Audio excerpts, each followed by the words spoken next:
I really don't like people who don't keep promises, even simple promises. Like I think integrity is this thing where we as human beings assume integrity is just doing the right thing.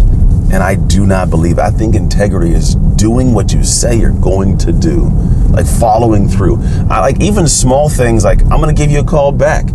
I don't do well with that. Like, I think what happens a lot of the time in life, I had this conversation with a buddy. He was like, Ann, why do you get frustrated with other people when they don't operate the way you do? Because you operate a certain way, and like you can't expect everybody to operate that way. And I said, yeah, totally cool. I get that. I can't expect everybody to do it. But you should be able to explain and share your expectations of other people when they interact with you.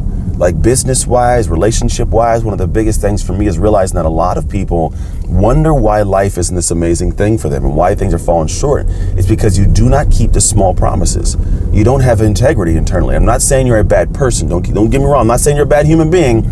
I'm saying if you fall out of integrity anywhere, it trickles into everywhere. Like as little as like, having that, bite of cheesecake. You shouldn't have the cheesecake. Or like, I'm going to give you a call back.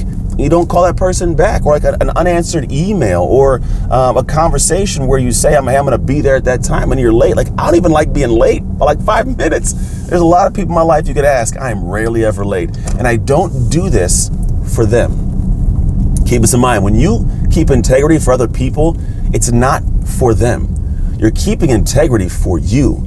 Because at the end of the day, when you want to achieve something, part of your life is going to run into a moment where you're going to be asked by you to do something outside this level of comfort and in a level of consistency.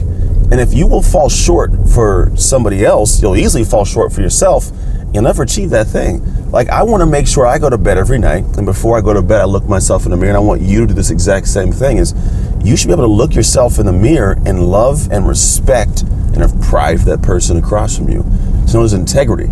Because if you lose that integrity, you lose the drive in the dark moments to push, to conclude that task, to get the project completed, the one that moves the needle for your life. If you're able to have integrity in one area and then have integrity in all areas, you'll find that at the end of the days, like when you get to that back end of life, one, you'll have a great sense of pride for yourself, but also you'll truly have accomplished everything you're looking to accomplish. I would dare you, and I will task you to find anybody you know that's incredibly successful that doesn't have the same level of integrity for themselves. And then compare that mirror of who you are to the image of who they are, and you'll have your answers to why you might be falling short of everything you want to have in life.